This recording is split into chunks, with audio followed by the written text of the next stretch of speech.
ولا تموتن إلا وأنتم مسلمون. اللهم إنا نسألك علما نافعا ورزقا طيبا وعملا متقبلا. اللهم علمنا ما ينفعنا وانفعنا بما علمتنا وزدنا هدى وعلما وتوفيقا. أما بعد. Saudara sekalian, para santri dan jamaah yang dimuliakan oleh Allah Subhanahu wa taala. Pertama-tama marilah kita senantiasa memuja dan memuji Allah Azza wa Jalla serta mensyukuri nikmat-nikmat yang telah diberikan kepada kita sampai pada malam hari ini kita masih sehat, masih punya kesempatan dan masih bisa melaksanakan kewajiban kita sebagai seorang mukmin. Salat maghrib berjamaah, insyaallah nanti kita lanjutkan juga dengan salat isya berjamaah. Salawat dan salam tak lupa kita sampaikan kepada Nabi kita dan kita cintai, Nabi Muhammad SAW, yang kita harapkan syafaatnya di akhirat kelak. Begitu juga kepada para keluarga, istri, anak-anak, cucu dan keturunan beliau.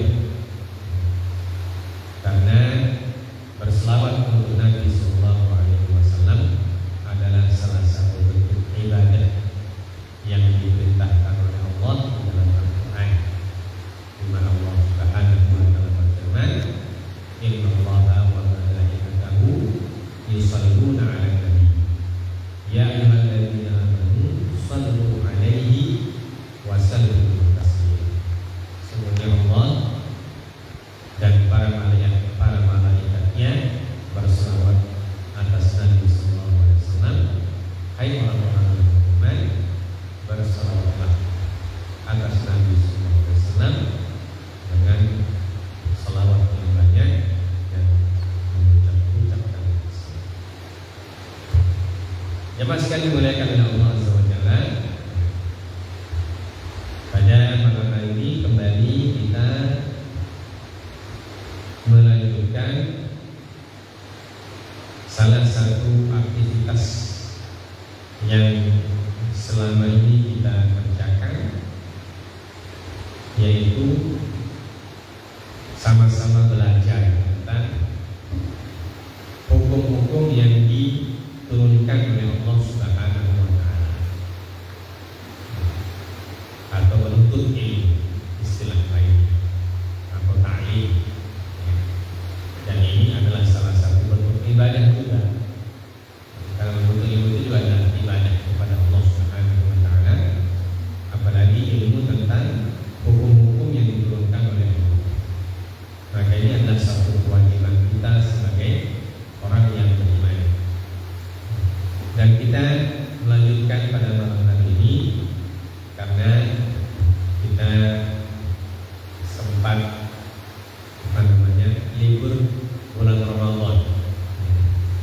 Karena bulan Ramadan ada kegiatan-kegiatan ibadah yang lain yang memang hanya ada pada bulan Ramadan, maka kita fokus di sana. Sekarang kita akan kembali kepada aktivitas kita seperti sebelum Ramadan. Malam ini kita belajar fikih seperti biasa di malam hari Selasa. Atau di malam Selasa kita baca kitab. Kita lanjutkan pelajaran kita sebelum Ramadan, ya. Nah, di sini alhamdulillah kita kasih kode atau kita kasih tanggal, jadi kita tidak mencari-cari lagi. Masih berbicara tentang hukum qisas. Masih bicara tentang hukum qisas. Topik selanjutnya tentang hukum qisas di sini disebutkan istifa'ul qisas. Istifa'ul qisas atau tauqi'ul uqubah 'alal jani. Artinya bahasa kita eksekusi bagi pelaku pembunuhan. Kapan pelaku pembunuhan yang sudah divonis boleh dieksekusi? Nah, jadi ini kan urutannya seperti yang kita sudah sebutkan dari kemarin. Urutan untuk sampai eksekusi, nah itu sangat banyak dan sangat lama. Ya, mulai dari pelaporan, kemudian penyelidikan, kemudian penyidikan, kemudian persidangan, pembuktian dan seterusnya. Nah, sampai vonis. Nah, begitu sampai vonis, apakah langsung dieksekusi dia punya pelaku itu? Belum, masih ada prosesnya lagi. Jadi untuk menghukum atau mengeksekusi seorang narapidana itu memang butuh waktu yang sangat panjang. Tidak boleh sehari dua hari, tidak bisa. Walaupun dia sudah divonis sebagai pelaku, sudah terbukti dan divonis di kisos, tapi ada lagi proses selanjutnya sampai eksekusi itu boleh dilaksanakan. Bahkan kadang-kadang eksekusinya tidak dilaksanakan, walaupun sudah divonis bersalah. Tapi kalau syarat-syarat eksekusinya tidak tercapai, maka eksekusi tidak bisa dilakukan, bahkan bisa batal. Ya. Nah, ini kita baca. Yushtaratu listifa'il qisasi thalathatu syurut. Jadi disyaratkan untuk eksekusi qisas 3 syarat. Jadi setelah divonis ada lagi syarat yang harus dipenuhi supaya qisas itu bisa dilaksanakan. Jadi tidak serta-merta. Ya, tidak serta-merta. Karena ini berkaitan dengan hak hidup seseorang. Jadi memang panjang dia punya proses, memang seperti itu. Jadi ada syaratnya, qisas itu boleh atau eksekusi qisas bisa dilaksanakan. Yang pertama,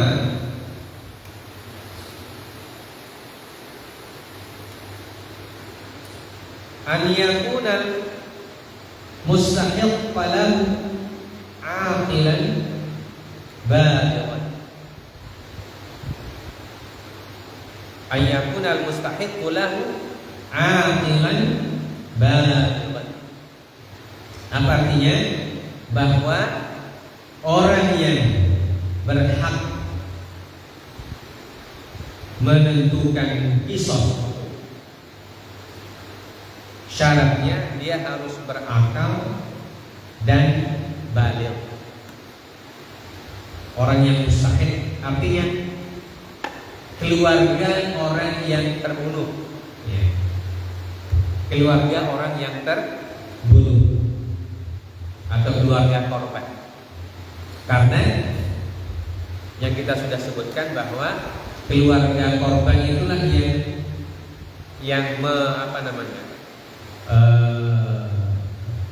yang punya kata putus. Yang punya kata putus apakah dia eksekusi atau tidak. Jadi walaupun hakim sudah vonis, maka tetap dikembalikan kepada keluarga korban. Nah, keluarga korban ini kan biasanya tidak cuma satu orang atau pewarisnya. Pewaris korban itu bukan cuma satu orang. Misalnya dia punya anak 5, ya, ada istrinya, ada saudaranya, ada ibunya, ada bapaknya, ada anak. Maka semua ahli waris ini atau yang berhak mewarisi korban ini ditanya dia, apakah sudah boleh dieksekusi atau belum? Ataukah ada di antara kalian yang memaafkan orang ini, pelaku? Maka kalau ada di antara ahli waris korban itu yang masih anak-anak, masih sobi dan belum berakal dan belum balik, maka eksekusi itu belum boleh dilaksanakan. Nah, di sini disebutkan fa in kana mustahiquhu sabiyan aw majnunan lam yadu anha ahadun bistifai la abun wala wasiyun wala hayy wala hayy wa innama yuhbasul jani hatta yablugha as-saghir wa yafiqal majnun. Apabila ahli waris itu masih ada yang sobi itu artinya anak-anak belum balik, atau ada yang majnun. Majnun itu apa? Gila. Maka orang yang masih kecil ini tidak bisa diwakili oleh orang lain, baik oleh ayahnya atau oleh hakim atau oleh pengasuhnya.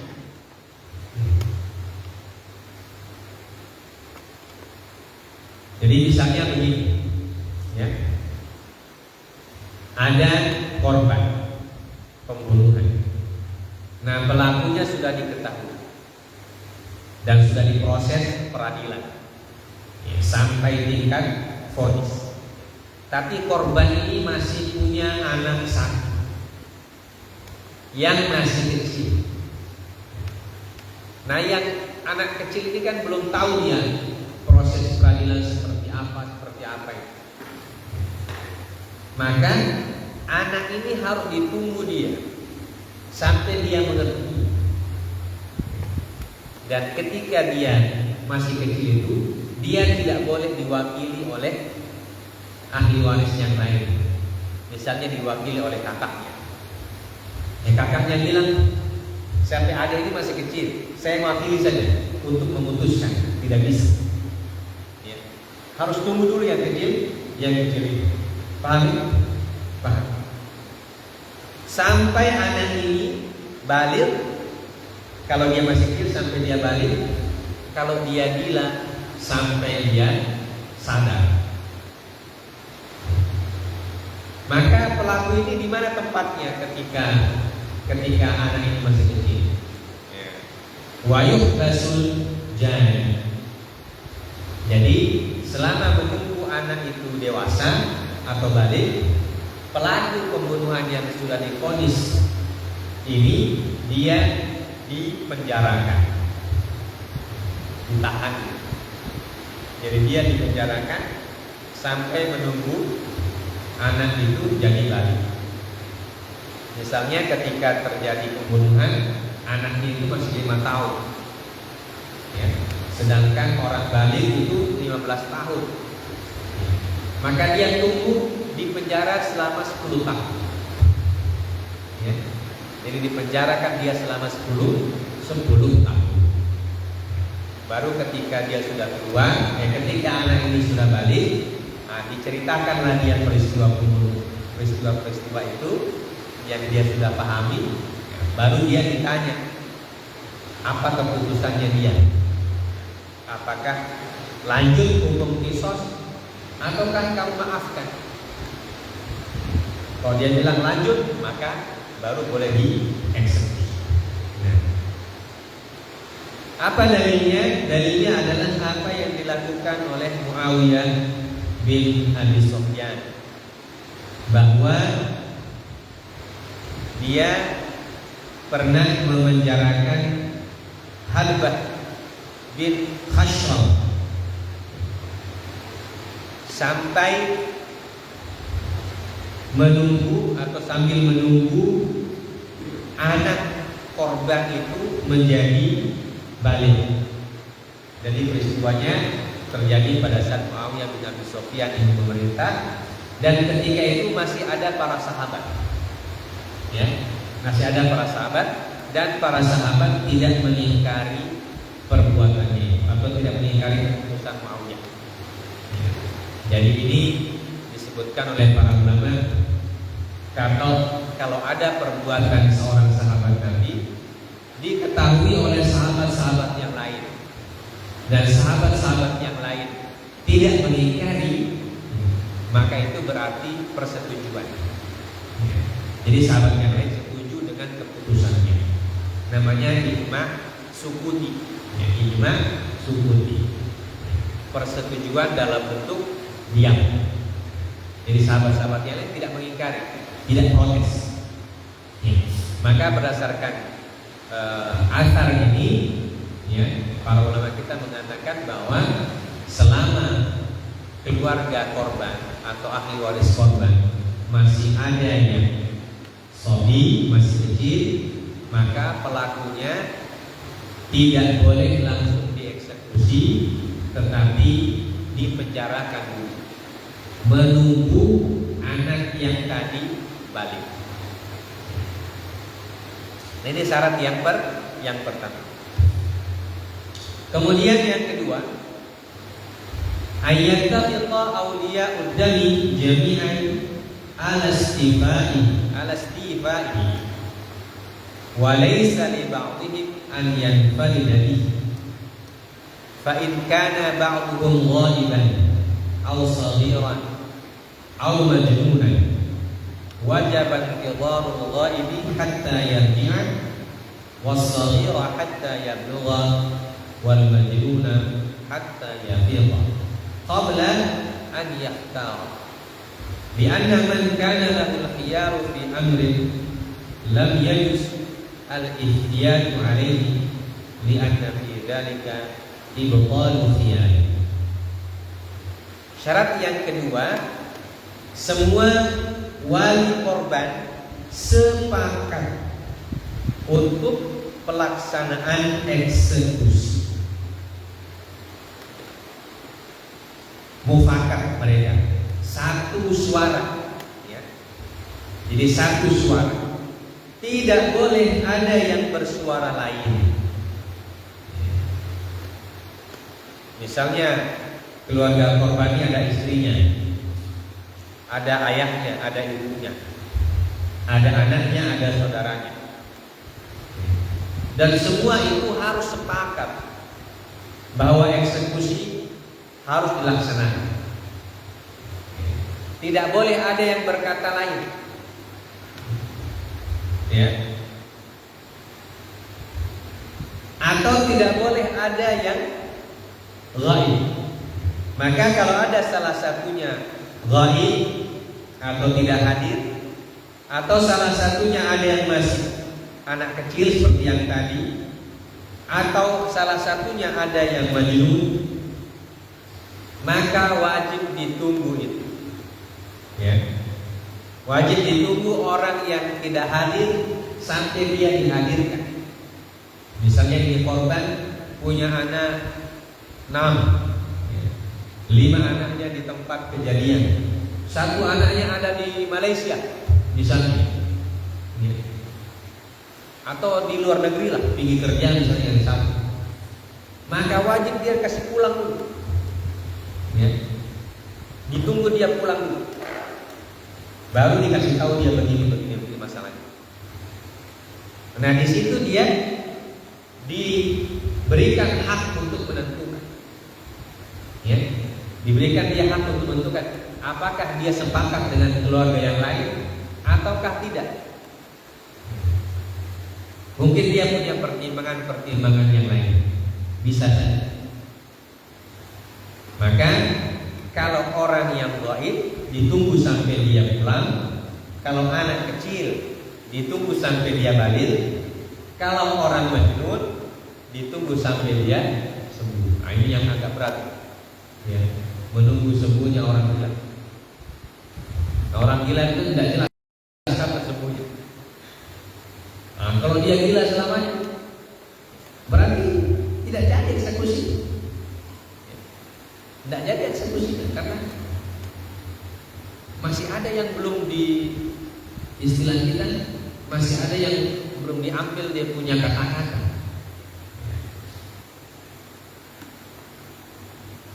Jadi qabla an yahtar, sampai sebelum dia memilih.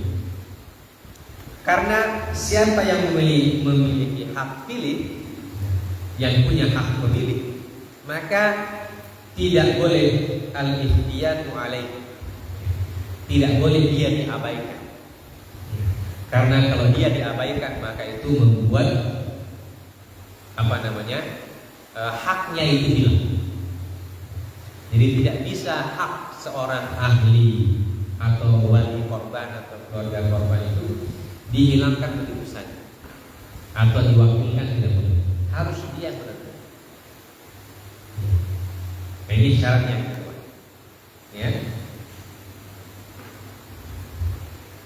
Syarat yang ketiga. Nah, ini ada pendapat lain dari Imam Abu Hanifah. Lil kibari istifa'u huquqin fil qawan wa la yaqulu lahum bulughus shighar fa in afa ahlul awliya saqata al-qisas li annahu la yatabisa. Walaupun ada pendapat lain dari Abu Hanifah bahwa apabila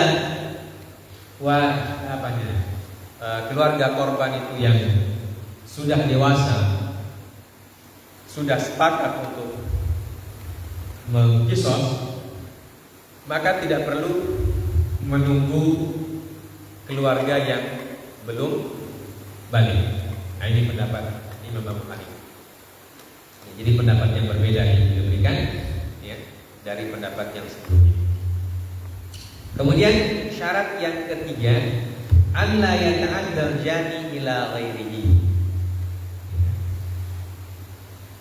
Syarat yang ketiga adalah eksekusi itu tidak memberikan mudarat kepada orang lain selain pelaku. Eksekusi tidak memberikan mudarat kepada orang lain selain pelaku. Contohnya seorang ibu yang hamil. Ya. Kalau dieksekusi dia, maka bukan cuma dia meninggal, tapi janinnya juga ikut meninggal. Maka kalau ada orang yang hamil yang berbuat yang melakukan pembunuhan, ya, walaupun dia divonis bersalah dan harus dikisos, maka tidak boleh langsung dieksekusi dalam keadaan dia hamil.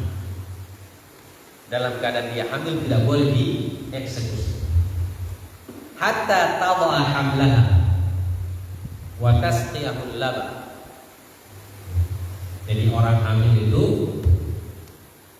tidak bisa dieksekusi sampai dia melahirkan anaknya itu dan sampai dia menyusui anaknya tersebut.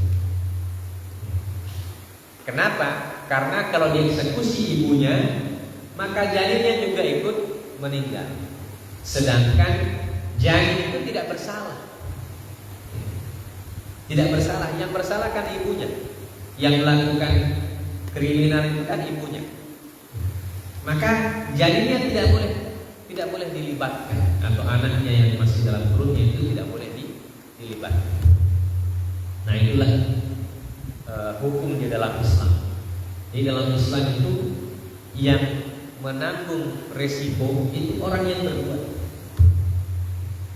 Orang lain tidak bisa menanggung resiko dari perbuatan seseorang. Jadi yang berbuat itu yang menanggung resiko. Maka kalau seorang ibu hamil melakukan tindakan kriminal, maka dia yang dihukum. Tapi ketika dia dihukum, ternyata hukumannya itu berdampak kepada janin yang ada dalam perutnya, maka hukumannya ditunda. Ya, hukumannya ditunda sampai dia melahirkan dan menyusui. Ya.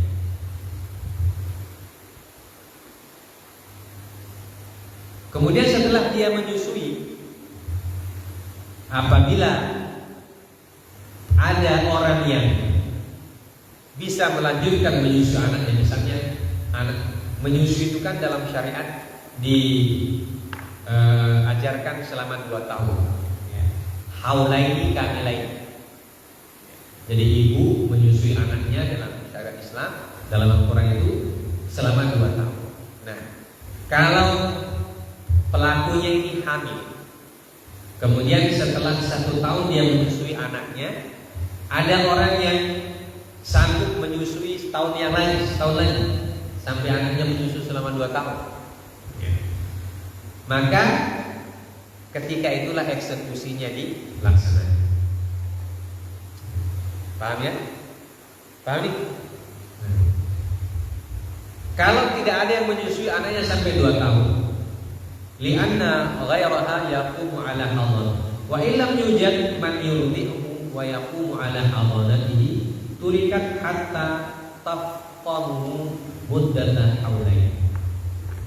Tapi kalau tidak ada wanita lain yang bersedia menyusui anak kecil sampai 2 tahun, maka hukuman kisos, eksekusinya ditunda sampai sang ibu itu menyapi anaknya selama 2 tahun. Jadi kalau anak-anak sudah menyusui itu, kalau sudah 2 tahun itu boleh disapi. Kenapa? Karena dia sudah bisa hidup tanpa air susu. Karena sudah bisa makan kan, bisa makan nasi dan makan yang lain. Tapi kalau di bawah 2 tahun, biasanya anak-anak itu masih tergantung kepada air susu ibunya. Kalau dalam Islam itu selama 2 tahun, haulaini kamilaini. Walaupun dalam ilmu kesehatan itu minimal 6 bulan. ASI yang disebut dengan ASI eksklusif. ASI eksklusif itu selama 6 bulan. Kemudian dari 6 bulan setelahnya itu masih ASI, tetapi sudah diberikan makanan yang lain, makanan tambahan. Tapi ASI masih menjadi makanan utama. Jadi kalau dari 6 bulan itu ASI tok, ASI sesaja bahasa gitu. 6 bulan itu ASI sesaja, tidak ada makan lain. Nah, mulai 7 bulan itu sudah boleh diberikan asupan gizi tambahan seperti bubur dan sebagainya. Yang macam kita orang langsung kasih nasi kuning, langsung bubur ayam. Itu secara kesehatan tidak memenuhi syarat. Jadi 6 bulan itu harus kasih ASI semua dulu. Namanya ASI eksklusif. Nanti yang masuk 7 bulan baru boleh kasih makan makanan yang lembek seperti bubur dan seterusnya. Nanti kalau sudah cukup 1 tahun baru boleh kasih makan makanan yang lebih keras, yang begitu. Nah itu urutan anak-anak itu bisa sampai dia makan makanan yang biasanya. Aturannya dalam Islam syaratnya ketiga ini, kalau ada ibu hamil yang melakukan perilaku yang tidak dibenarkan oleh syariat itu, maka ketika dia sudah divonis, syarat yang pertama kedua sudah ada. Artinya dari keluarga korban tidak ada yang memaafkan, ya. Tidak ada yang bersuara lain. Kemudian tidak ada yang gila juga, tidak ada yang anak-anak. Semuanya sudah memenuhi syarat, ya. Dan semuanya sepakat bahwa ibu ini harus dikisos, ya, karena mungkin perbuatannya sangat berat untuk dimaafkan. Maka syarat yang ketiga harus tetap dilihat. Ditunggu dulu sampai ibu ini melahirkan bayinya, kemudian sampai dia bisa menyusui bayinya sampai 2 tahun. Nah, baru dieksekusi. Rawahu Ibnu Majah anna Rasulullah sallallahu alaihi wasallam qala idza qatalatil mar'atu 'amdan lam tuqtal hatta tala'a ma fi batniha in kanat hamilan wa hatta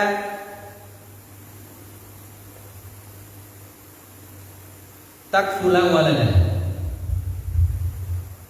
Wa idza zanat lam turjam hatta tawla ma fi batniha in kanat hamilan hatta takmula walad. Jadi disebutkan di dalam Sahih Ibnu Majah, Sunan Ibnu Majah, bahwa Rasulullah SAW bersabda, apabila seorang wanita melakukan pembunuhan dan dia hamil, maka dia tidak boleh dikisos sampai dia melahirkan bayinya dan sampai dia menyusui anaknya tersebut. Dan apabila seorang wanita itu melakukan zina, maka dia tidak dirajam sampai dia melahirkan anaknya kalau sedang hamil dan sampai dia menyusui anaknya tersebut. Jadi wanita berzina dan wanita yang membunuh eksekusinya sama, menunggu dia melahirkan, kemudian merawat anaknya selama 2 tahun sampai anaknya itu bisa disapit, baru dia boleh dieksekusi. Ya. Nah, kalau orang wanita zina eksekusinya dengan rajam. Ya. Kalau wanita yang melakukan pembunuhan maka dikisos. Ya. Wa kadzalika la yuqtasu min al-hamili fil jinayati al-afdha'i hatta tad'a wa illam tusihil. Nah, begitu juga kalau ada seorang wanita yang hamil melakukan perbuatan alal aqdha. Jinayat alal aqdha itu artinya melakukan tindakan kriminal tapi tidak sampai membunuh, tapi dia membuat cacat orang lain. Misalnya sampai patah kakinya atau sampai patah tangannya. Ya.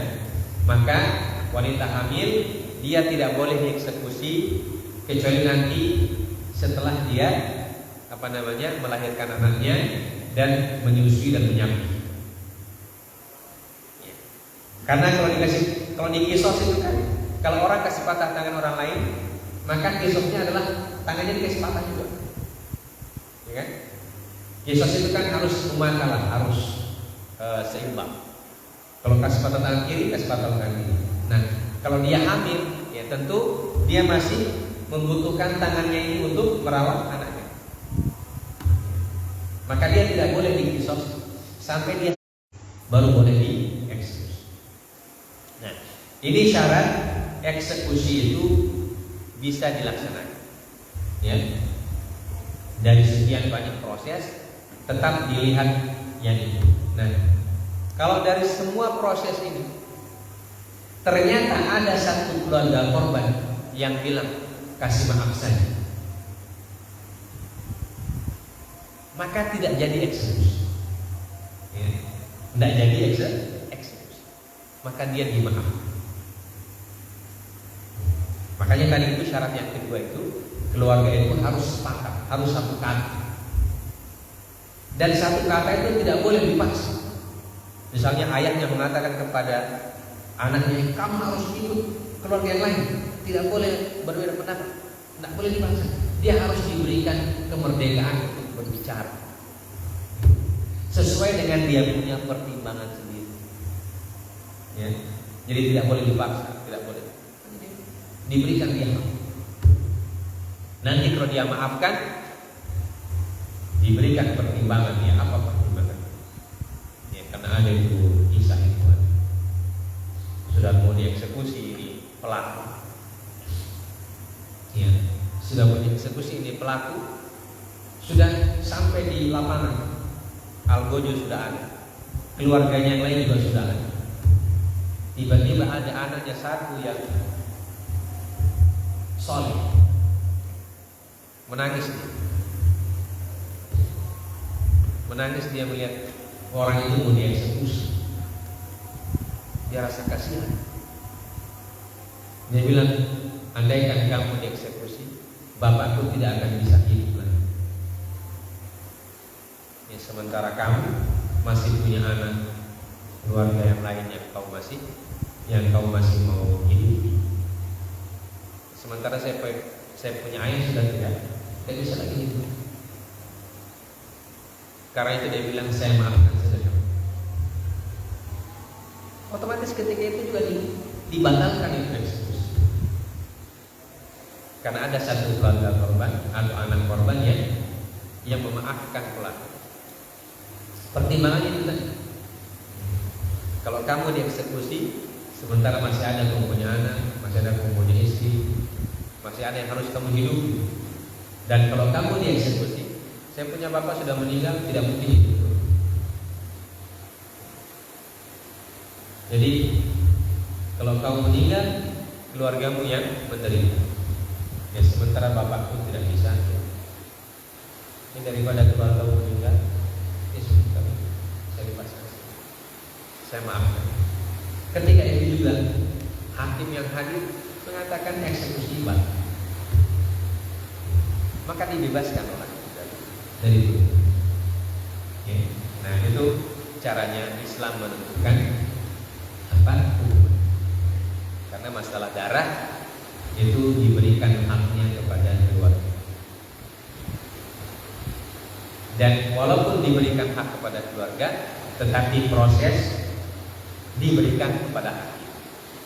Jadi proses peradilannya diberikan kepada hakim, kemudian nanti eksekusinya diberikan haknya kepada keluarga. Jadi begitu dia punya alur, ya, alur pelaksanaan hukuman. Maka yakunul qisas, kapan qisas itu dilaksanakan?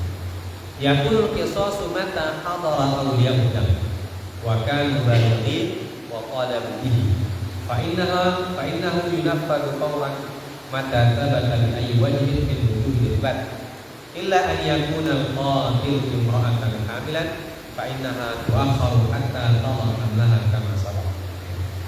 Bahwa qisas atau eksekusi itu dilaksanakan ketika semua wali korban atau semua keluarga korban itu hadir dan semua mereka baligh dan semua mereka tidak tidak gila, ya, semuanya normal semua, ya, dan semuanya sepakat untuk eksekusi dilaksanakan.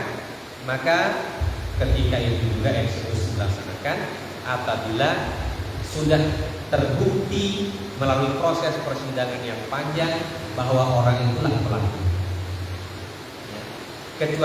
Kecuali wanita hamil, maka ditunggu sampai dia melahirkan dan ditunggu sampai dia menyapih anaknya baru dieksekusi. Dan syarat yang 3 ini harus terpenuhi semua. Tidak boleh ada yang tidak ada ini. 1, 2, 3 itu harus ada semua. Jadi kalau ada satu yang tidak ada, berarti ditunda lagi sampai semua syaratnya terpenuhi, baru eksekusinya boleh dilakukan. Maka selama dia menunggu, maka dia ditahan oleh pihak berwajib, berwajib supaya dia tidak kabur, ya. Tidak kabur, karena kalau dia kabur tambah berat kan dia punya hukuman, ya. Maka ditahan, dan selama ditahan ya dia dikasih makan dan seterusnya untuk menunggu proses eksekusi. Inilah jemaah sekalian dimuliakan oleh Allah, yang materi kita pada hari ini kita sudah sampai di waktu isya. Insyaallah kita lanjutkan di pekan yang akan datang. Masih tentang kisos ini masih banyak, dan insyaallah kita sampai khatam ini akan kita kaji kitab tentang kisos. Ini saja yang bisa kita sampaikan pada malam hari ini. Subhanallah wa bihamdihi, asyhadu an la ilaha illa anta, astaghfiruka wa atubu ilaik. Wa sallallahu ala nabiyyina Muhammad wa ala alihi wasallam wa akhiru da'wana